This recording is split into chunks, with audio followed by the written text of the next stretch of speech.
ఎవరెవరు ఏ రూపముతో భగవంతుణ్ణి శ్రద్ధగా అర్చించడానికి ఇష్టపడతారో ఆ రూపము ఎందే వారికి శ్రద్ధని నేను కలిగిస్తాను అన్నారు. సహజమే కదా, ఎవరికైనా అంతే. ఎవరికి దేనిపైన ఆసక్తి ఉంటే దానిపైన దృష్టి నిలుస్తుంది. అందుకని దాన్నే చెయ్యాలి తప్ప ఎవరో ఏదో చెప్పారని కాదు. సహజంగా ఒక ఒక పూర్వజన్మ సంస్కారం వల్ల కొంతమందికి ఒకనొక రూపనామము లేని ఆసక్తి కలుగుతుంది. కాబట్టి ఆ రూపముతోనే ఆరాధించుకోవచ్చు. అలా శ్రద్ధగా ఎవరైతే ఆరాధన చేస్తారో అప్పుడు వాళ్ళకి ఏమవుతుంది, కోరికతో చేస్తారు కదా వీళ్ళంతా. అందుకని వాళ్ళు ఆ కోరికలు వాళ్ళకి తీరుతాయి. అయితే ఎవరిస్తారు వాళ్ళు చేసిన ఆరాధనకి ఫలితంగా వాళ్ళకి కర్మ ఉంటాయిగా. ఫలం ఎవరిస్తారు అంటే మయా ఏవ విహిత. నేను అంటే ఎవరిక్కడ పరమేశ్వరుడు, ఈశ్వరుడు అని అర్థం. ఆయన అంటే సర్వజ్ఞుడు కదా, వీడేం చేస్తున్నాడో తెలుసు. కాబట్టి కర్మఫలాన్ని ఆయనే ఇస్తాడు. కర్మఫల విభాగ చేస్తాడు కాబట్టి కర్మ ఫలితాలను ఇస్తాడు నేనే. కాబట్టి ఎవరు ఎక్కడ ఏ రూపములో ఆరాధించినా ఫలితాన్ని నేనే ఇస్తున్నా కదా. ఎందుకు? ఆయన సర్వజ్ఞుడు కాబట్టి అన్నీ తెలుసు. అవునా? ఏ రూపమైనా పర్వాలేదు, నువ్వు ఆరాధించుకో. నీ కోరిక వాళ్ళు అది కూడా ఏం చేస్తారు, వాళ్ళ కోరికల్ని బట్టి చేస్తూ ఉంటారు. అందుకని ఆ ఫలితాలను ఆయనే ఇస్తాడు. ఓ ఈశ్వరుడు కర్మఫలదాత కదా. అవును, కర్మఫలదాతే. మరి 5వ అధ్యాయంలో ఏదో చెప్పినట్టున్నాడే, నా కర్తృత్వం నా కర్మాణి లోకస్య సృజతి ప్రభు నా కర్మఫల సంయోగం స్వభావస్తు ప్రవర్తదే. అదొక రిడిల్ ఇది. ఇప్పుడు అక్కడ ఏమన్నాడు, కర్తృత్వం సృష్టించలేదు ఎవరికీను. తర్వాత నా కర్మాణి, కర్మల్ని కూడా ఆయన సృష్టించలేదు. నా కర్మఫల సంయోగం, అది కూడా ఆయన సృష్టించట్లేదు. ఎవరు? ప్రభు. స్వభావస్తు ప్రవర్తదే అన్నాడు. ఇక్కడ ఏమంటాడు, మయా ఏవ విహితాం తాన్. వాళ్ళు ఈ రిడిల్ ఉంటుంది భగవద్గీతలో అక్కడక్కడ. అంతకుముందు చెప్పేదానికి ఇక్కడ అంటే వేరుగా వ్యతిరేకంగా అనిపిస్తూ ఉంటుంది. అది సమన్వయం చేసుకోవాలి. ఎలా సమన్వయం చేసుకోగలం? అక్కడేమో నేను ప్రభు ఏమి చేయట్లేదు, లోకంలో సృష్టించట్లేదు అన్నాడు. ఇక్కడేమో నేనే కర్మ ఫలితాలను ఇస్తున్నాను అన్నాడు. వాళ్ళు శ్రద్ధగా ఆరాధన చేస్తే ఏ రూపంలో చేసినా శ్రద్ధని పెంచేది నేనే, వాళ్ళకి ఫలితాన్ని ఇచ్చేది నేనే అన్నాడు. పైకి వీళ్ళు కూడా ప్రకృత్యా నీతాస్వయ, వాళ్ళ స్వభావాన్ని బట్టి ఆయా దేవతల ఆ రూపాన్ని ఇష్టపడుతూ ఆయా నియమాలతో వాళ్ళు చేస్తారు. ఆయా దేవత ఎంతమంది ఏ రూపంలో ఎవరు చేసినా కర్మ ఫలితాన్ని ఇచ్చేది నేనే అంటే ఇప్పుడు ఈయన ఎవరు ఇంతకీ? ఇన్ని రూపనామముల ద్వారా వ్యక్తమయ్యేది ఒకడే పరమేశ్వరుడు. రూపాలు వేరు కానీ ఆయన ఒకడే. అసలు ఈశ్వరుడికి రూపమే లేదు కదండి. ఈశ్వరుడు అంటే పరమేశ్వరుడికి రూపం ఎక్కడుంది? లేదు. ఆయన ఒక రూపాన్ని తీసుకుంటాడు అవసరం వచ్చినప్పుడల్లా, అంతే. అందుకని అయితే మరి సామాన్యుడికి అనంతమైనటువంటి సర్వవ్యాపకుడు, సర్వజ్ఞుడు, సర్వేశ్వరుడు ఆయన బుద్ధి ధారణ చెయ్యలేదు కాబట్టి ఒక రూపంలో ఆరాధన చేసుకుని చేస్తాడు. అయితే ఇన్ని రూపాలు ఉన్నది ఒకడే కాబట్టి ఫలితాన్ని ఆయనే ఇస్తాడు. ఇంతవరకు బాగానే ఉంది కానీ అంతకుముందు చెప్పింది ఇక్కడ కలవట్లే. అవునా? అక్కడ కూడా ఒక మాట గుర్తు బాగా ఆలోచిస్తే, ప్రభు లోకస్య కర్మాణి కర్తృత్వం కర్మఫల సంయోగం న సృజతి. ఇది వాక్యం. అంటే ఏంటి? ఈ లోకానికి ఆయన కర్తృత్వం ఇవ్వట్లేదు. ఇస్తున్నాడా కర్తృత్వం? నేను కర్తనని జీవుడు అనుకుంటున్నాడు. ఆయన ఇచ్చేది ఏంటి? కర్తృత్వం. అవునా? అనుకునేది ఎవరు? నేను. జీవుడు అనేవాడు నేను కర్తను అనుకుంటాడు. కర్తృత్వం ఆయన ఏమి ఇవ్వట్లే. కర్మాణి, ఏ కర్మ చేయాలో ఆయన చెప్తున్నాడు. కూర్చొని నువ్వు ఇచ్చేయ. వాళ్ళ స్వభావ ప్రకారం వాళ్ళు చేయట్లేదా? అవునా? చేస్తున్నాడు. మరి ఈ కర్మఫల సంయోగం ఏంటి చెప్పండి? కర్మఫల సంయోగం అంటే ఏంటి? ఈ కర్మ చేశాడు, ఓ పుణ్యకర్మ, ఓ వ్రతమో, ఓ ఏదో యజ్ఞం ఏమో చేశాడు, ఆరాధన చేస్తే ఆ time, in course of time వాళ్ళకి ఏమవుతుందో అది ఫలితం వస్తుంది. ఈ కర్మకి ఈ ఫలితానికి సంయోగం ఆయన చేయట్లేదట.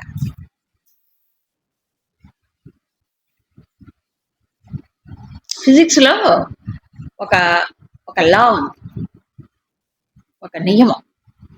ఏమిటా నియమం? For each and every action there is an equal and opposite reaction. ఇది ఫిజిక్స్ చెప్తాం, భౌతిక శాస్త్రం. అంటే ప్రతి చర్యకి, అక్కడ యాక్షన్ అంటే ఫిజిక్స్ లో చర్య అంటాడు, కర్మ అంటువాడు. కర్మ కాన్సెప్ట్ వాడికి తెలియదు ఫిజిసిస్ట్లకి, చర్య అంటాడు. ఒక చర్య జరిగినప్పుడు, ఏ చర్య అయినా సరే ఈ ప్రపంచంలో, దానికి ఏమవుతుంది? ప్రతిచర్య అని ఒకటి ఉంటుందట. చర్య ప్రతిచర్య, ఈక్వల్ అండ్ ఆపోజిట్ రియాక్షన్ అంటాడు. యాక్షన్ రియాక్షన్, ఇది ప్రపంచం. ఇది భౌతిక ప్రపంచంలో జరుగుతుంది. ఒక చర్య, దానికి ప్రతిచర్య. ఎంత జరిగితే అంతే, మళ్ళీ ఈక్వల్ అన్నాడు అక్కడ. ఈక్వల్ అండ్ ఆపోజిట్ రియాక్షన్ ఉంటుంది కదా, చర్య ప్రతిచర్య ఉంటుందే. చిన్న ఎగ్జాంపుల్ చెప్తా ఇప్పుడే. మీరు ఈ బలను గట్టిగా వేసి కొట్టండి, కొట్టండి, ఏమవుతుంది? ఏమవుతుంది? చేతికి నొప్పి. ఎందుకు వచ్చింది నొప్పి? నేను కొట్టాను కాబట్టి అది చలించదు, తప్పించుకోవడానికి వీలు. చర్య ఎక్కడైనా అంతే, ఓ చర్య ప్రతిచర్య ఉంటూనే ఉంటుంది. బంతిని గట్టిగా వేసి కొట్టండి, నేలకి ఏమవుతుంది? ఉంటుందా లేదా? చర్య ప్రతిచర్య ఎక్కడైనా. ఇది భౌతికం.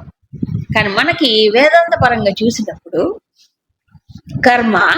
ఒక కర్మ జరిగినప్పుడు ఏమవుతుంది? ఆ కర్మ ఎంత జరిగిందో, తర్వాత ఇక్కడ ఇది భౌతిక ప్రపంచం కాదుగా, కర్మ చేసేటప్పుడు కర్త యొక్క భావన కూడా ఉంటుందిగా దీంట్లో. కర్త యొక్క దృష్టి కూడా కౌంట్ అవుతుంది ఇక్కడ. భౌతికమైనటువంటి కర్మయే కాదు, అవునా? కర్త ఏ దృష్టితో చేస్తున్నాడు, ఎంత శ్రద్ధగా చేస్తున్నాడు, అవునా? ఎంత ఇన్వాల్వ్మెంట్ తో చేస్తున్నాడు, ఇది కూడా కౌంట్ అవుతుంది. ఈ పూజ ప్రధానము కాదు, ఎంత శ్రద్ధగా దృష్టి పెట్టి చేస్తున్నాడు అది కూడా కౌంట్ అవుతుంది అక్కడ. దాన్ని బట్టే ఫలితం ఉంటుంది. ఇప్పుడు అది సాధ్యమైనప్పుడు ఇది మెంటల్ వరల్డ్, అది భౌతిక ప్రపంచం, ఇది మానసికమైనటువంటి ఒక ప్రపంచం. సో కర్మ భౌతికంగా జరిగిన ఇది కూడా కౌంట్ అవుతుంది, ఏది? మనస్సు, దృష్టి. సో ఈ రెండు కలిస్తే దీనికి రియాక్షను రావాలి. అయితే ఎప్పుడు వస్తుంది రియాక్షను? చేయగానే రాదు, మరి ఎప్పుడు వస్తుంది? కొంతకాలము తరువాత వస్తుంది. కొంతకాలం తర్వాత. ఇప్పుడు విత్తనం వేసామండి భూమి పైన, ఎప్పుడు వస్తుంది మొలక లేదా చెట్టు? కొంతకాలం ఉంటుంది, ఆ విత్తనాన్ని బట్టి టైం ఉంటుంది. ఆ తర్వాత అది ఫలితం. కర్మ బీజములు నాటుతున్నాడు మనిషి, తర్వాత ఏమవుతుంది? కర్మ బీజమే ఏమవుతుంది? ఫలముగా వస్తుందా లేదా? బీజమే ఫలంగా వస్తుంది కదా. నేను కర్మ లేక బీజాన్ని నాటుతున్నా, నా యొక్క మనసు దృష్టి కూడా దాంట్లో కౌంట్ అవుతుంది. కాబట్టి ఏ దృష్టితో చేస్తానో, ఎంత చేస్తానో దాన్ని బట్టి ఏమవుతుంది ఫలితం? కర్మయే కర్మ ఫలముగా మారుతుంది. సో ఈ దీంట్లో రెండు దృక్కోణాలు ఉన్నాయి. ఒకటి, ఈ మొత్తం సృష్టి స్థితి లయములు చేసేటువంటి ఈశ్వరుడు ఆయన ఉన్నాడు. ఏది? జగత్తుని బట్టి జగదీశ్వరుడు ఉంటాడు. జీవుడు ఉన్నాడా? నేను కర్తని అనుకున్న జీవుడు ఉన్నప్పుడు ఎక్కడ చేస్తున్నాడు పనులు? జగత్తులో చేస్తున్నాడు. కాబట్టి జగదీశ్వరుడు ఒకడు ఉండి తీరాలి. ఏం చేస్తాడు ఈ జగదీశ్వరుడు? He is only a distributor, not producer. అది గుర్తుపెట్టుకోవాలి. ఆ శ్లోకంలో నా సృజతి అన్నారు. అక్కడ సృజతి అంటే సృష్టించట్లేదు. బాగా అర్థం చేసి, ఒక పదంలో ఉంది తేడా. ఏం చేస్తున్నాడు ఆయన? ప్రభు కర్మ ఫలిత సంయోగాన్ని సృష్టించట్లేదు. సృజతి అంటే సృష్టిస్తున్నాడు, నా సృజతి అంటే సృష్టించట్లేదు. ఒకవేళ కర్మఫల సంయోగం ఆయన సృష్టించేటట్లయితే ఆయన ఇష్టం వచ్చినట్టు చేయొచ్చు కదా, అవునా? మరి ఆయన ఏం చేస్తున్నాడండి? డిస్ట్రిబ్యూటర్. మీకు ఓ పెద్ద మల్టీనేషనల్ కంపెనీ ఉందనుకోండి, ఆ మల్టీనేషనల్ బ్రాంచెస్ కూడా ఉంటాయి. వాళ్ళు ఒక ప్రోడక్ట్ని తయారు చేస్తారు. చేసిన తర్వాత ఏం చేస్తారు వాళ్ళు? మార్కెటింగ్ చేయాలంటే ఏం చేయాలి? డిస్ట్రిబ్యూటర్స్ అని ఉంటారు ఒక్కొక్క స్టేట్లో. వాళ్ళందరూ ఈ ప్రోడక్ట్ని ఏం చేస్తారు? తయారైన సరుకుని వాళ్ళు తీసుకుంటారు. అక్కడి నుంచి తీసుకున్న తర్వాత ఏం చేస్తారు? వాళ్ళ లోకల్ ఏరియాస్లో వాళ్ళు ఏం చేస్తారు? వాటిని మళ్ళీ అమ్ముతూ ఉంటారు. సో ఒక కంపెనీకి లాభాలు రావాలంటే డిస్ట్రిబ్యూటర్స్ ఉండాలి. వాడు ఒకే చోట పెట్టుకొని అమ్మడు, అవునా? వీళ్ళు డిస్ట్రిబ్యూటర్స్. ఒకవేళ ఏదైనా సరుకు బాగాలేదనుకోండి మనకి, అప్పుడు వాళ్ళ దగ్గరికి వెళ్ళి, ఏమయ్యా ఇలా ఉంది ఏంటంటే, అమ్మా మేము ఇక్కడ డిస్ట్రిబ్యూట్ చేసేవాళ్ళు కానీ మనం తయారు చేయలేదమ్మా అంటారు. వాళ్ళు తయారు చేసేది ఎక్కడో వాళ్ళు, అవునా? వాళ్ళు మ్యానుఫ్యాక్చరర్స్, దాంట్లో ఏ దోషం ఉన్నా మాకేం సంబంధం లేదండి అంటారు. అవునా కాదా? అవునా కాదా? మరి అంత దాకా ఎందుకు, మామూలు భాషలో చెప్తా. మీరు బట్టల షాప్కి వెళ్ళారు, ఆ బట్టల షాప్ వాడు ఏం చేస్తాడంటే డిఫరెంట్ కంపెనీస్ నుంచి తెప్పిస్తాడు, వెరైటీస్ కావాలి. ఓ చీర తీసుకున్నారు బానే, అది బాగాలేదు, తిరిగి రిటర్న్ లోపల చూసుకోకుండా తీసుకున్నారు, బాగాలేదండి ఈ చీర, లోపల మేము తయారు చేసామా? కొన్ని చోట్ల ముందే తిరిగి తీసుకోబడదు అంటాడు వాడు. అంటాడు మాకేం సంబంధం లేదండి, లోపల ఏముందో మాకు అలా వచ్చింది, మేము ఇలా అమ్ముతాం అంతే. అవునా కాదా? ఇప్పుడు ఈశ్వరుడు ఎవరు? డిస్ట్రిబ్యూటర్. మ్యానుఫ్యాక్చర్ ఎవరు? జీవుడే. ఒప్పుకున్నారా? వీడు కర్మ ద్వారా కర్మ ఫలితాన్ని వీడే తయారు చేసుకుంటున్నాడు. కాబట్టి అక్కడ ప్రభువు నసృజతి సృష్టించట్లేదు ఆయన కర్మ ఫలితాన్ని. వీడు చేసిన కర్మ, దాని యందు ఉండే దృష్టి, దాన్ని బట్టి ఫలితం భవిష్యత్తులో వస్తుంది. ఈయన ఏం చేస్తున్నాడు? వీడు చేసిన దాన్ని బట్టి డిస్ట్రిబ్యూట్ చేస్తాడు, సృష్టించలేదు కదా. ఇప్పుడు అర్థమైందా? ఆయన ఎప్పుడు సాక్షిగానే ఉంటాడు. ఏ దృష్టితో చేస్తే దాన్ని బట్టి కూడా ఫలితం వస్తుంది, ఒట్టి బాహ్య కర్మే కాదు. ఇప్పుడు సమన్వయం అయిందా? అయింది. ఇప్పుడు అందుకని ఇక్కడ ఏమన్నాడు? భయా ఏవ విహితాను. ఇతను ఆరాధన చేసినప్పుడు ఒక రూపంలో ఇష్టదైవాన్ని ఆరాధన చేసి కోరికతోనే చేస్తాడు. తైహి కామయహి, కోరికలతోనే చేస్తుంటాడు. అసలు తత్వాన్ని తెలిసిన వాడు ఏమి అడగడండి, తెలియని వాడే అని అడుగుతుంటాడు కూర్చొని. చేస్తాడు. చేసినప్పుడు భగవంతుడే ఈశ్వరుడు కదా ఈయన, ఏం చేస్తాడు? వీడి కర్మకి తగ్గట్టుగా ఫలితాన్ని ఇస్తాడు. ఎక్కువ ఇవ్వడు, తక్కువ ఇవ్వడు. No manipulation. ఎక్కువ తక్కువ సృష్టిస్తాడు అన్నప్పుడు ఎక్కువ తక్కువ చేయొచ్చు. అని సృష్టించడు కదా, వాడు చేసిన దాన్ని బట్టి డిస్ట్రిబ్యూషన్ వాడికి అది వస్తుంది. అవునా? మ్యానిపులేషన్ లేదు అంటే దాన్ని ఏమి మార్చడాయి, చేసింది దాన్ని బట్టి వస్తుంది. అవునా? అయితే ఇలా వీళ్ళు ఉపాసన ఆరాధన చేసి ఏదైతే చేస్తారో వాళ్ళు పొందే ఫలితం ఎలాంటిది? అంతవత్తు, అంటే అంతమయ్యేదే. అనంతమైన ఫలితాన్ని పొందలేడు కదా, అల్పమైన కర్మ చేసి అనంత ఫలితం ఎలాగొస్తుంది? అందుకే అల్పమేధసాం తేషాం, ఈ అల్పబుద్ధి మేధస్సు ఇంకా వికసించని వాడు ఏం చేస్తారు? వాళ్ళు ఒకానొక రూపంలోనే భగవంతుడిని చూస్తారు, పరిమితమైన దాంట్లోనే ఫ్రేమ్ లో పెట్టుకొని చూస్తారు. అలా చూసి ఆ కోరికకు తగ్గట్టుగానే ఆరాధన చేస్తారు. అప్పుడు వాళ్ళకి ఫలితం ఎంత? అంతే.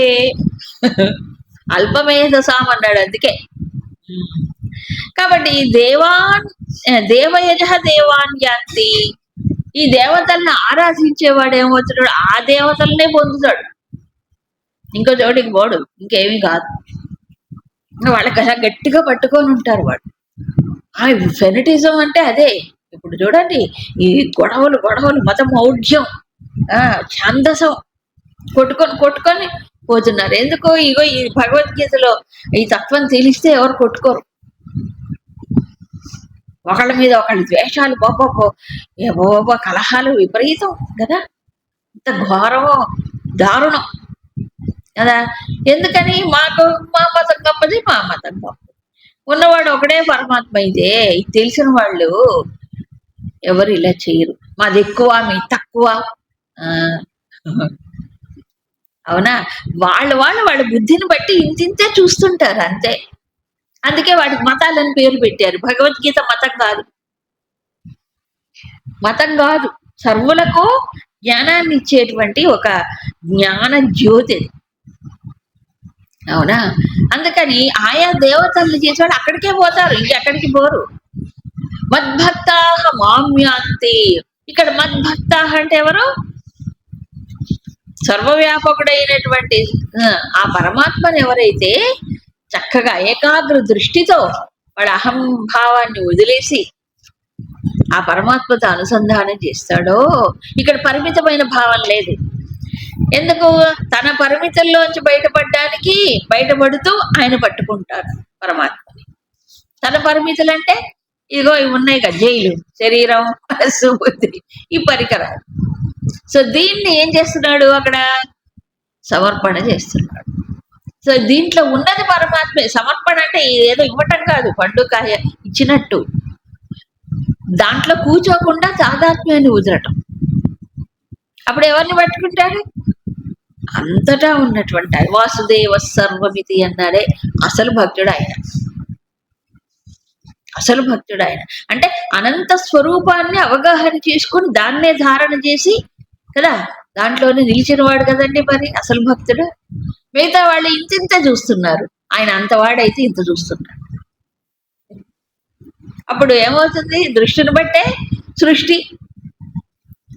ఆ రకంగా వాళ్ళు నన్నే పొందుతారు. నన్ను పొందడం అంటే ఏంటి? ఏదో ఒక లోకానికి వెళ్ళడం కాదు, మళ్ళీ వైకుంఠమో కైలాసమో పోవడం కాదు. ఏ లోకమో లేదు అసలు, నిరాలోకం. ఎక్కడికో వెళ్ళేది లేదు, సర్వవ్యాపకం పొందుతాడు. అయితే మరి అందరూ కూడా ఆ అనంతమైన వాసుదేవ సర్వం అనేటువంటి దాన్ని ఎందుకు పట్టుకోలేరు చెప్తున్నాడు. ఏమిటి? అబుద్ధయ. అబుద్ధయ అంటే బుద్ధి లేదు అంటే వివేకము విచక్షణ లేనివాడు. అవ్యక్తం, సర్వవ్యాపకమైనది ఎప్పుడు ఎలా ఉంటుంది? అవ్యక్తమై ఉంటుంది. నామరూపాలు లేవు కదా, అవ్యక్తం ఆయన నన్ను వ్యక్తిమాపన్నం మన్యతే అంటే వ్యక్తమై అయ్యాను, వ్యక్తంలో నేను ఉన్నాను, వ్యక్తమై నేను అనుకుంటాను. అవ్యక్తాన్ని వ్యక్తముగా భావిస్తారు. ఇది అసలు పరమాత్మ అవ్యక్తమే. కాబట్టి మమ అవ్యయం అనుత్తమం పరంభావం అజానంత. అది తెలియదు. ఏది అవ్యయం అంటే? వ్యయము కానిది, శాశ్వతమైనది. అనుత్తమం, ఉత్తమంలోకెల్లా ఉత్తమం పోల్చడానికి లేదు. అవునా? దానికంటే మించింది మరొకటి లేదు. పరం ఏంటి? పరం ఈ మొత్తం సృష్టికి, అష్టవిధ ప్రకృతికి అధిష్టానమై ఆధారమై ఉన్న పరా దాన్ని తెలుసుకోలేక ఏమనుకుంటున్నారు? నేను వ్యక్తమయ్యాను అనుకుంటున్నారు. కానీ పరం ఎప్పుడు వ్యక్తం కాదు. వ్యక్తమయ్యేది ఏమిటి? ఒక చిన్న రూపం. ఇప్పుడు ఎదురుగా అర్జునుడు ఉన్నాడు, కృష్ణుడు తన స్వరూపం ఏమిటో చెప్తున్నాడు. అవునా? నేను ఈ రూపమే అనుకోకురా నాయనా, ఈ కృష్ణుడు నీకు ఎదురుగా కనిపించే కృష్ణుడి రూపమే అనుకోకు. కృష్ణుడు అప్పుడు వ్యక్తమై ఉన్నాడుగా, ఒక రూపంలో ఎదురుగా కనిపిస్తున్నాడు కదా. ఇదే కాదు, ఇది చూసి ఇదే అనుకునేవాడు ఎవరు? అబుద్ధయ, వివేకం లేనివాడు. అవునా? కాబట్టి అసలు తత్వాన్ని తెలిసిన వాడు ఇలా వ్యక్తం అయ్యానా అనుకోడు, వాళ్ళు అదే తెలుసుకోవాలి. అందుకని ఉపాసన అంటే ఇది కోరికలతో చేసే ఉపాసన, లేక అనంతతత్వాన్ని బుద్ధి ధారణ చేయలేనప్పుడు తనకు ఇష్టదైవాన్ని ఒకేనొక రూపంలో కన్ఫైన్ అయ్యి దాన్నే చూస్తాడు. మీకు కేనోపనిషత్తులో ఒక చోట ఏంటి చాలా మంత్రాలు ఉన్నాయి. ఏమిటి? తదేవ బ్రహ్మత్వం విద్ధి నేదం యదిదం ఉపాసతే. ఇది ఉపాసనే అక్కడ చెప్పింది. అంటే ఉపాసన ఎవరైతే ఏ రూపంలో చేస్తారో, ఏమిటది? నువ్వు ఉపాసించేది ఎవరిని? ఒక రూపాన్నే చేస్తున్నావు. కానీ బ్రహ్మ తదేవ బ్రహ్మ త్వం విద్ధి నేదం యదిదం ఉపాసతే. ఉపాసించిన రూపమే కాదు పరమాత్మ, మరెవరు? దీనికి మించిన అనంతమైనటువంటి వాడు. నువ్వు దీంట్లోనే చూస్తున్నావు. నువ్వు ఉపాసించేది కాదు పరబ్రహ్మం అంటాడు. యదిదం ఉపాసతే, నువ్వు ఉపాసించేటువంటిది కాదు, మరి దానికంటే వేరుగా అన్యముగా ఉన్నది. చాలా చాలా ఇది రిపీట్ అవుతుంది ఈ మంత్రం, అవునా? యక్షుషా న పశ్యతి ఏన చక్షుంసి పశ్యతి. అంటే కన్ను దేని వల్ల చూస్తుందో కదా, కంటితో ఏదైతే చూడబడదో అది బ్రహ్మం అంటాడు. చెవి దేని వల్ల వింటుందో కానీ దాన్ని ఎవరు వినలేరో చెవితో, అది బ్రహ్మము అంటాడు. ఇలా ఒక్కొక్క సెన్స్ పర్సెప్షన్ బట్టి. అలాగే మనస్సు దేనివల్ల మనస్సు ఆలోచనలు చేస్తుందో, భావనలు చేస్తుందో, మనసు దేన్ని భావించలేదో అది బ్రహ్మం అంటాడు. చెప్పాడు, ఉపనిషత్తులన్నీ అవే చెప్పాయి. ఇప్పుడు ఈ ఇంద్రియాల వెనక, మనస్సు వెనక, బుద్ధి వెనక ఉండే తత్వం ఏమిటి? ఇప్పుడు అవ్యక్తమా వ్యక్తమా? వ్యక్తము కాదు, అవ్యక్తం. ఇంద్రియాల ద్వారా తెలియబడదు, అది అవ్యక్తం. కానీ ఇక్కడ ఏం చేస్తున్నాడు ఈ ఉపాసకుడు? వ్యక్తమైన దాన్ని చూస్తున్నాడు. అందుకే ఈ ఉపాసనలు ఏముంటాయి? ఒక రూపం ఉంటుంది, ఓ మంత్రము, ఒక నామము ఉంటుంది, అవునా? దాని తగ్గ పద్ధతులు ఉంటాయి, అలా ఉంటాయి. దాని స్ట్రిక్ట్ రూల్స్ ఉంటాయి. ఆ రకంగానే చేస్తే వాళ్ళకి ఆ ఫలితాలు వస్తాయి. కానీ దానికే దృష్టి పరిమితమైన వాడు ఈ అనంతమైన దాన్ని పట్టుకోలేడుగా, పరతత్వాన్ని పట్టుకోలేడు అని చెప్పాడు. అయితే స్వామి, మరి అంతటా సర్వవ్యాపకమై నీవు ఉన్నావు కదా, అయితే మరి ఎందుకు తెలియబడట్లేదు చెప్తున్నాడు. అహం సర్వస్య న ప్రకాశ యోగమాయా సమావృత. అది నేను అందరికీ కూడా నేను ప్రకాశించను, అంటే నా స్వరూపం అందరికీ తెలియదు. ఎందుకు స్వామి? యోగమాయా సమావృత, యోగమాయ చేత కప్పివేయబడుతుంది వాళ్ళ బుద్ధి. సమావృత, యోగమాయా సమావృత. ఎవరు కప్పేసుకుంటున్నాడు? ఆయన వేసుకుంటున్నా తెర, మనకుందా తెర? ఈశ్వరుడు సమిష్టి కారణ శరీర అభిమాని యోగమాయను ఆధారంగా చేసుకొని చేస్తున్నాడు. అక్కడ ఏమన్నాడు? నా మాయాశక్తి అన్నాడు, అవునా? సో ఆయన మాయాశక్తి చేత ఈ సృష్టి స్థితి లయములన్నీ జరుగుతున్నాయి. కాబట్టి సహజంగా ఈ చిన్న పరిమితుల్లో ఉన్నటువంటి జీవుడు ఆయన అర్థం చేసుకుంటాడా? ఈ మాయ అనే తెర ఉందిగా, అందుకని అందరూ మాయాధీనులే, ఆ మాయాశక్తికి అధీనులై ఉంటారు. అలాంటి వాళ్ళకి ఆయన స్వరూపము తెలియబడదు. అందుకే అన్నాడు, నాహం ప్రకాశ సర్వస్య. అందరికీ తెలియబడను. ఇదే విషయం శంకరులు ఒక విషయం చెప్తారు. సదా సర్వగతోప్యాత్మాన సర్వత్రావభాసతే బుద్ధౌ వేవావభాసేత స్వచ్ఛేషు ప్రతిబింబవత్. ఒక ఉదాహరణ చెప్పారు శంకరులు అక్కడ. ఏమిటట? సదా సర్వగతోపి ఆత్మ. సో పరమాత్మ సదా సర్వగత అంటే ఎప్పుడూ అన్నింటిలోనూ ఉంటాడు, సర్వగత. నా సర్వత్ర అవభాసతే, ఉన్నప్పటికీ అంతటా ఆయన ప్రకాశించడు, కనిపించడు. నా అవభాసతే. ఎందుకు? బుద్ధౌ ఏవ అవభాసతే, బుద్ధౌ వేవావభాసేత. అంటే బుద్ధిలోనే ప్రకాశిస్తాయి. ఏ బుద్ధిలో? స్వచ్ఛేషు అంటే స్వచ్ఛమైన బుద్ధిలో. అంటే స్వచ్ఛమైన బుద్ధి అంటే ఏంటి? ఏ ప్రాపంచికమైన విషయాలు ఏ సంబంధం లేని కేవలం ప్రకాశమైన దాంట్లో తెలుస్తాడు. దానికి ఉదాహరణ స్వచ్ఛేషు ప్రతిబింబవత్ అంటాడు. దానికి ఉదాహరణ ఏంటంటే ప్రతిబింబవం. స్వచ్ఛమైన అద్దంలోనే ప్రతిబింబం బాగా కనిపిస్తున్నట్లుగా స్వచ్ఛమైన బుద్ధిలోనే నా స్వరూపం తెలుస్తుంది. అందుకే బుద్ధిగ్రాహ్యమతి ఇంద్రియం అంటాడు 6వ అధ్యాయం. అక్కడ ఏం బుద్ధి? బహిర్ముఖ బుద్ధి కాదు, మరేమిటి? అంతర్ముఖ బుద్ధి, స్వచ్ఛమైనటువంటి అంతర్ముఖం. ఇక విషయాల యొక్క స్పృహ స్పర్శ లేనటువంటిది. అవునా? అలాంటి దాంట్లో అన్నిట్లో ఎందుకు ప్రకాశిస్తాడు? ఉన్నాడు కానీ ప్రకాశించడు. లేడు కాదు, ఉన్నాడు కానీ ప్రకాశించడు. అద్దము దుమ్ము కొట్టుకుపోతే ప్రతిబింబం ఎలా కనిపిస్తుంది చెప్పండి?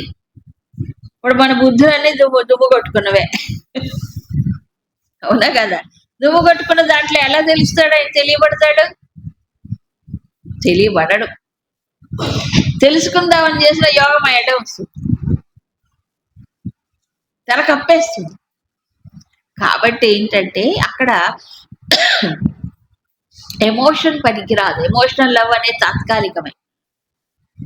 ఇప్పుడు భాగవతం చదివితే ఇదంతా అక్కడ కనిపిస్తుందండి దృశ్య రూపంలో. సోదమ్మ విశ్వరూపం చూసింది, చూపించాడుగా కృష్ణుడు మధ్యలో. మొన్న తిన్నాననే ఒక మృద్భక్షణ లీలలో ఆయన ఏం చేశాడు? యశోదమ్మకి అంతా దాని విశ్వరూపాన్ని చూపించాడు. అది నోట్లోనే బ్రహ్మాండాలు కనిపించాయి. ఒక్క క్షణం కలయో వైష్ణవమాయో ఇతర దేశమో పరస్థలంబో అని ఆశ్చర్యపడి అబ్బురపడి, అమ్మో ఈయన మామూలు వాడు కాదు అని ఆ ఈశ్వర భావం ఆయన కలిగే లోపు మళ్ళీ అని ఏడుస్తాడు. అయిపోయి అంటే బాబు ఇచ్చే అయిపోయి ఆ జ్ఞానం పక్కకు పోయింది. మళ్ళీ చిన్ని కృష్ణుడు అయిపోయింది. ఎఫెక్షన్, మమకారం వచ్చేసి. చూసారా ఆ మమత్వం మోహం అనేది ఎట్లా కప్పిస్తుందో? అవునా కదా? మరి భగవంతుడి దగ్గరుండి ఎప్పుడూ ఉండి అన్ని సేవలు చేసినట్టు ఆ తల్లికే ఆ మమకారం ఉంది. చూసారా? అది మమకారం బంధిస్తుంది. మోహం తెలియనివద్దు మా ఈశ్వర తత్వాన్ని. క్షణం అని తెర తీసినట్టు మళ్ళీ తెరబడిపోతుంది. యోగమాయా సమావృత.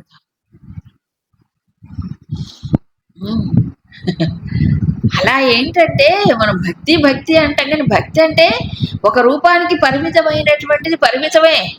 అది అనంతతత్వం తెలియబడదు అక్కడ. మంది భాగవతం చెబితే అర్థమవుతుంది కదా. కాబట్టి అనంతమైన తత్వాన్ని అవ్యక్తమైనదని తెలుసుకోలేరు.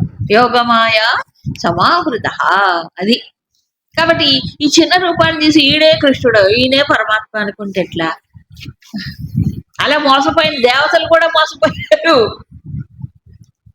బ్రహ్మ మోసపోయాడు కదా. బ్రహ్మదేవుడు సృష్టికర్త మోసపోయాడు, ఆయనకే పరీక్ష పెట్టాడు. అవునా? మరి అలాగే ఇంద్రాది దేవతలు వాళ్ళు అంతే, యోగమాయ సమావృత. ఎవరైనా అంతే.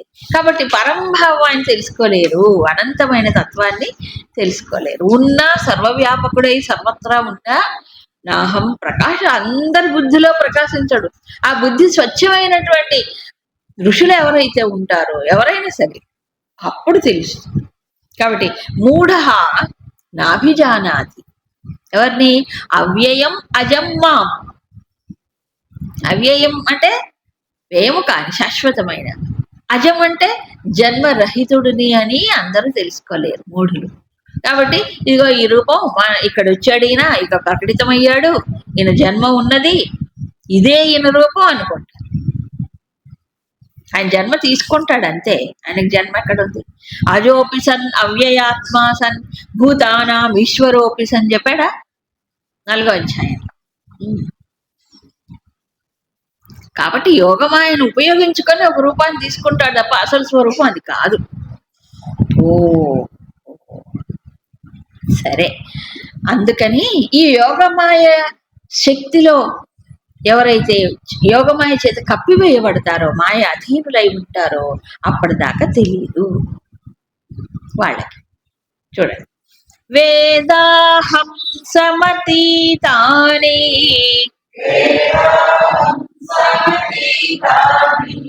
వర్తమానాని చార్జున భవిష్యాణి చ భూతాని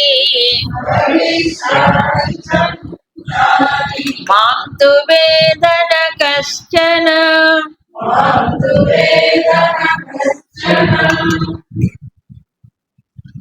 ఇప్పుడు భగవంతుడు ఈ శ్లోకంలో సర్వజ్ఞత్వం, ఆయన ఎవరు? సర్వజ్ఞుడు అంటాగా, అందరికీ తెలుసు. సర్వజ్ఞత్వం ఏమిటో చెప్తాడు. అహం సమతీతాని వర్తమానాని భవిష్యాణి చ భూతాని వేద. ఏమిటి? నాకు ఇవన్నీ తెలుసు ఓ అర్జున. ఏమిటి? భూతములు, ప్రాణులు. ఎప్పుడు గతంలో ఉండే ప్రాణులు ఎవరు, ఇప్పుడు ఏ ఏ ప్రాణులు ఎక్కడెక్కడ ఉన్నారో, ఇంకా భవిష్యత్తులో పుట్టబోయేటువంటి వాళ్ళు ఎవరో అహం వేద, నాకు తెలుసు. తు కానీ కశ్చన మాం న వేద, ఎవ్వరు కూడా నన్ను తెలుసుకోలేరు.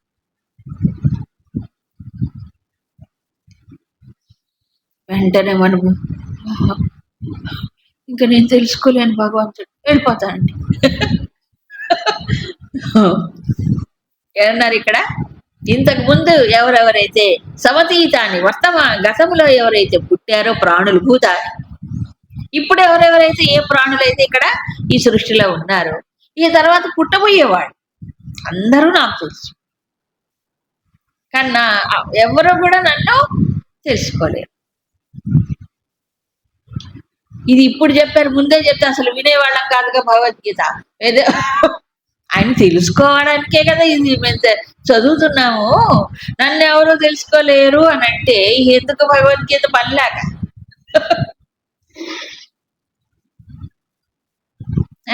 ఇందాకేం చెప్పాడు? యోగమాయ సమావృత అలా, యోగమాయ చేత కప్పివేయబడిన వారై ఏమవుతున్నారు? ఆయన యొక్క అనంత తత్వాన్ని తెలుసుకోలేరు. అజం, అవ్యయం, అవ్యక్తం, ఇది తెలుసుకోలేరు కదా. మరి ఏం తెలుసుకున్నారు? ఒక చిన్న రూపం మాత్రమే తెలుసుకుంటున్నారు. ఇది తెలుసుకోలేరు. పరంభావాన్ని, పరతత్వాన్ని తెలుసుకోలేరు. ఎవ్వరూ తెలుసుకోలేరు. మంచి మాటే. ఏమిటంటే దీని అర్థం, తెలుసుకోవడం, తెలుసుకోకపోవడం అనేది ఈ ప్రక్రియ ఏదైతే ఉందో అది ఏ స్థాయిలో జరుగుతుంది? ఇంద్రియముల ద్వారా, అంతేనా?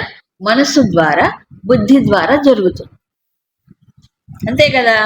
ఇంద్రియ ద్వారా బాహ్య విషయాన్ని తెలుసుకుంటాం, మనోబుద్ధుల ద్వారా లోపల ఉండేటువంటివి ఆలోచనలు, భావములు తెలియబడతాయి, అవునా కదా? ఇంతేనా? మనకేమైనా ఉందా ఎక్విప్మెంట్? ఇదే కదా. వీటితోనే మనం ఏమని తెలుసుకోవాలి. ఇప్పుడు ఈయనెవరు? భగవంతుడు. గతం, వర్తమానం, భవిష్యత్తు అన్ని తెలిసినటువంటి వాడు ఆయన. అంటే ఎవరైనా, ఏమిటి ఆయన స్వరూపం? ఒక రూపానికే పరిమితం అయితే అయినప్పుడు ఆ రూపం ఉంటుంది, పోతుంది. కాబట్టి భవిష్యత్తు తెలియదు ఆయనకి, గతము తెలియదు. తెలిస్తే వర్తమానమే తెలిసి ఉండాలి, అవునా? ఒకవేళ భగవంతుడు ఒక రూపానికే పరిమితమై ఒక ఫ్రేమ్ లో ఉండేటట్లయితే అన్ని తెలుసుకోగలడా? తెలుసుకోవాలి. మరి అన్ని గతం, భూతం, వర్తమానం అన్ని తెలిసాయంటే ఆయన ఎవడు? కాలంలోకి పరిమితమైన వాడా, కాలాతీతుడా? ఒక కాలానికి పరిమితమైన వారు అన్ని ఎలా తెలుసుకుంటారు? ఇప్పుడు చిన్న ఎగ్జాంపుల్, మనము ఓ వ్యక్తి ఉన్నాడు అనుకోండి, తన లైఫ్ టైంలో తాను చూసినవి, విన్నవి, తన అనుభవాలు మాత్రం అతనికి తెలుసు, అవునా? గతం ఎవరైనా చెప్తే విని తెలుసుకుంటాడు అంతే తప్ప, తెలుసా మీ తాతలు ఎలా ఉంటారు, ఎలా ఉన్నారంటే అయ్యో తాతగారు చెప్తే అర్థం అవుతుంది, లేకపోతే తెలియదు కదా. అవునా? ఇప్పుడు మనవాడి వరకు చూస్తాడు మహా అయితే, తర్వాత ఈ ఏమవుతుంది ఇదంతా తెలియదు. ఏం తెలుసు? వర్తమానంలో ఇంతే తెలుసు. అది కూడా అంతా తెలుసా? తెలుసా? తెలీదు. ఏ జీవుడు ఈ రూపంలో పుట్టాడో, ఇక్కడే ఎందుకు పుట్టాడో, ఏం చేస్తాడో ఏమైనా తెలుసా జీవుడి గురించి? ఏమీ తెలియదు. అందుకే 4వ అధ్యాయంలో ఒక హింట్ ఇచ్చాడు ఆయన. బహూని మే వ్యతీతాని జన్మాని తవ చార్జున తాన్యహం వేద సర్వాణి నత్వం వేత్త పరంతప. చెప్పలే? అక్కడ అవతారం దృష్టిలో పెట్టుకొని చెప్పాడు, నాకు అనేక జన్మలు గడిచాయి, నీకు అనేక జన్మలు గడిచాయి, కానీ అవన్నీ నాకు తెలుసు. ఎక్కడెక్కడ నేను జన్మించానో, జన్మించి ఏం చేశానో నాకు తెలుసు, ఏం చెయ్యాలో అదంతా నాకు తెలుసు. త్వం నవేత్త, నీకేంటి తెలుసు. అంతే కదా. అదే హింట్ అక్కడ. ఇక్కడ ఏమన్నాడు? అదే చెప్పాడు, ఇంకొంచెం వేరుగా. అవునా? సో గతంలో, వర్తమానంలో, భవిష్యత్తులో ఏ జీవుళ్ళు ఎక్కడ పుడతారు, ఏం చేస్తారు, ఏం చెయ్యాలి, వాళ్ళ కర్మ ఫలితాలు ఏంటి, ఇవన్నీ నాకు తెలుసయ్యా. కానీ నన్ను మాత్రం ఈ జీవుడు ఎవడు తెలుసుకోలేదు. కష్టన అంటే ఎవరక్కడ? ఈ భూతం. భూతం అంటే ఈ ప్రాణి, ఈ జీవుడు తెలుసుకోలేడు. నిజమే. జీవుడు ఎవరు? ఒక ఫ్రేమ్ లో ఉన్నాడు. ఒక ఫ్రేమ్ లో ఉండి ఏది శరీరం, మనస్సు, బుద్ధి అనే ఒక ఫ్రేమ్ లో కూర్చుని ఈ మనస్సు, ఈ ఇంద్రియాలని, మనసుని, బుద్ధిని ఉపయోగించుకొని తెలుసుకోవాలి. అంతే కదా. ఏమైనా వీటిల్లో కూర్చుని కాలాతీతమైనటువంటి వాడు నీ ఎలా తెలుసుకుంటాడు? అవ్యక్తమైన వాడిని తెలుసుకోలేరు కదా. ఎందుకు?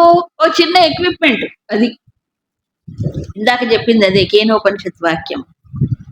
కంటి వెనక ఉండే శక్తి కన్ను తెలుసుకోగలదా? దీని గురుదేవులు ఒక ఎగ్జాంపుల్ ఇస్తారు. ఒక మైక్రోస్కోప్, ఒక టెలిస్కోప్ ఉందనుకోండి. మైక్రోస్కోప్ ద్వారా చిన్న చిన్నవి చూస్తారు, సూక్ష్మమైనవి. టెలిస్కోప్ ద్వారా అంతరిక్షంలో ఉండేవి చూస్తాడు. ఇది స్కోపు. ఈ టెలిస్కోప్ ద్వారా అవి చూస్తాడు, కానీ ఈ టెలిస్కోప్ నా వెనక ఎవరు చూస్తున్నారని తెలుసుకుంటుందా? టెలిస్కోప్ పరికరం. అది నా వెనక ఏ సైంటిస్ట్ ఉన్నాడని తెలుసుకోలేదు కదా. ఇది పరికరం, ఓ చిన్న ఇది. అది బయటవే తెలుసుకుంటుంది, దీని వెనక తెలుసుకోలేదు.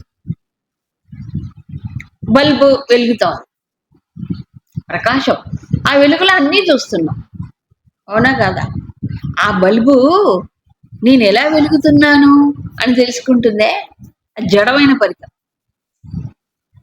అది తెలుసుకోలేదుగా. అదే చెప్పారు శంకర్లు ఆత్మబోధలో. జడమైనటువంటి వాటిని ప్రకాశింపజేసేటువంటి చైతన్యము వీటన్నిటినీ తెలుసుకోగలదు, కానీ ఆ చైతన్యముని ఈ జడమైన పరికరాలు ఏమీ తెలుసుకోలేదు. ఇప్పుడు జీవుడు ఎవరు? జడంలో కూర్చున్నాడు, అంతేగా. జడములో తాదాత్మ్యం చెందిన వాడు ఎలా తెలుసుకుంటాడు? ఏదైతే ప్రకాశము వెనక ఉన్నదో ఆ ప్రకాశమును ఈ జడమైన పరికరాల్లో కూర్చొని ఎలా తెలుసుకుంటాడు? సాధ్యం కాదు. అంతేనా? ఒప్పుకోవాలి. మరి ఎప్పుడు తెలుసుకుంటాడు? ఈ జడమైన చిన్న పరిమితుల్ని, పరికరాల్ని వదిలేస్తే, తాదాత్మ్యాన్ని వదిలేస్తే అప్పుడు అర్థమవుతుంది. ఇక్కడ ఇంకో విషయం కూడా చెప్పారు గురుదేవులు, చాలా చక్కగా చెప్తారు ఈ ఒక్క శ్లోకం. సూర్యుడు ప్రకాశిస్తున్నాడు, అవునా?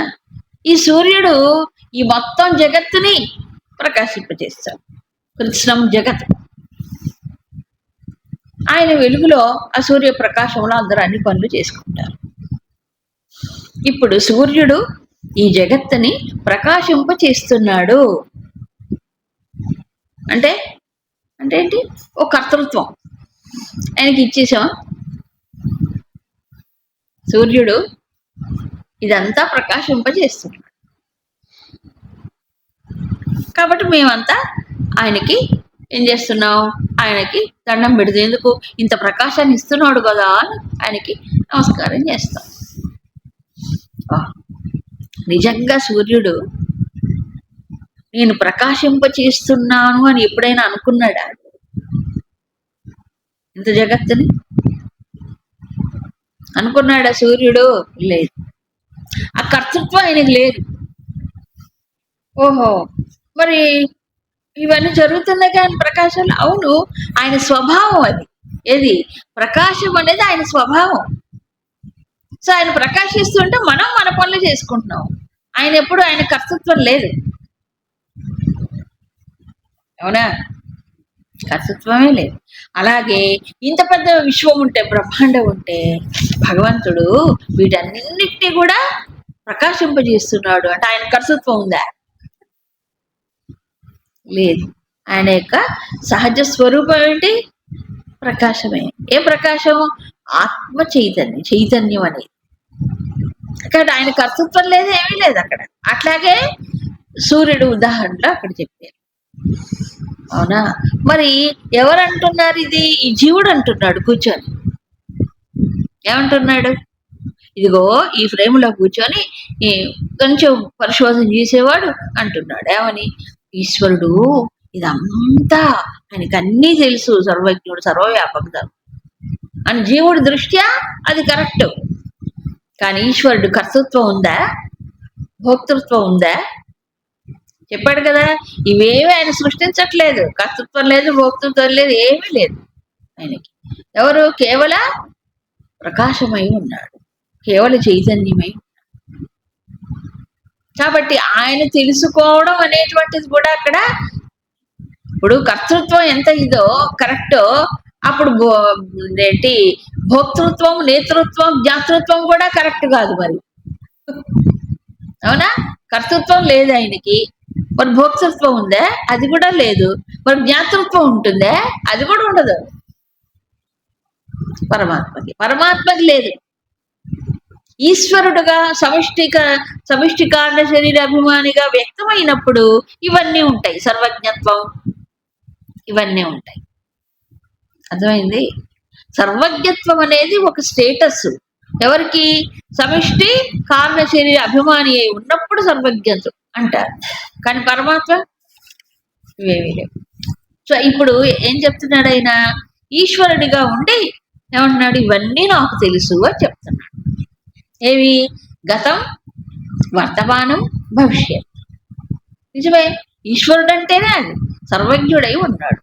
ఏం తెలుసు? లోపల తెలుసు, బయట తెలుసు. సర్వజ్ఞుడై అన్నిటినీ తెలుసుకుంటున్నాడు. కాబట్టి ఎందుకు ఇదంతా చెప్పాడు ఆయన? ఎందుక ఇంతకు ముందు శ్లోకాల్లో యోగమాయ సమావృత అన్నాడు కదా.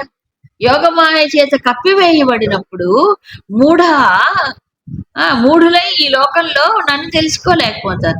ఏ నన్ను? అవ్యక్తం, అజం, అవ్యయం, ఆ స్వరూపాన్ని తెలుసుకోవట్లే. అంతేగా వ్యక్తము వాడు, తర్వాత నాశరహితమైన వాడు, తర్వాత అవ్యయం, అజం, జన్మరహితుడు. ఆయన్ని ఈ జన్మించిన వాడు, నాశనం అయ్యేవాడు, ఈ చిన్న పరికరాలతో తాదాత్మ్యం జీవుడు తెలుసుకోగలడా? చిన్న ఒక స్టేట్మెంట్. జీవుడు జీవుడుగా ఉండి భగవంతుడిని తెలుసుకోలేడు.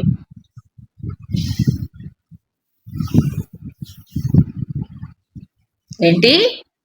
జీవుడు జీవుడుగా ఉండి భగవంతుడిని తెలుసుకోలేడు. మరి ఏం చేయాలి నేను? నువ్వు భగవంతుడిని తెలుసుకోవాలంటే జీవభావాన్ని వదిలేయాలి.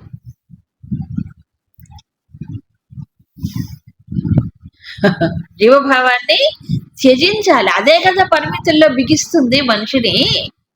ఒక చిన్న హోల్లోంచి, ఇంత చిన్న రంధ్రంలోంచి చూసి ఆకాశం ఇంతే ఉందనుకుంటే ఎట్లా? అట్లా జీవుడు ఏం చేస్తున్నాడు? ఈ ఉన్నాయి కదా నవరంధ్రాలు, వీటిల్లోంచే కదా చూసేది. ఎంత చూస్తాడు? ఏం తెలుసుకుంటాడు మహా అయితే? అవునా కదా? ఈ పరిమితమైన ఫ్రేమ్ లో ఇంతే తెలుసుకుంటాడు. అనంతమైనది తెలియదు కదా, అదే చెప్తున్నాడు. పైగా విత్ రెస్పెక్ట్ టు టైం, అంటే కాలాన్ని దృష్టిలో పెట్టుకొని, కాలం అనేది మూడింటిగా విభజింపబడుతుంది ఎప్పుడు. అందుకే ఈ జీవుడికి గతము తెలియదు, భవిష్యత్తు తెలియదు, వర్తమానం కూడా అంతా తెలియదు. ఈ చిన్న జీవుడు పరమాత్మను ఎలా తెలుసుకోగలడు? ఎందుకు ఇట్లా జరిగిందో ఏమో అంటాడు, తెలుసుకోలేడు.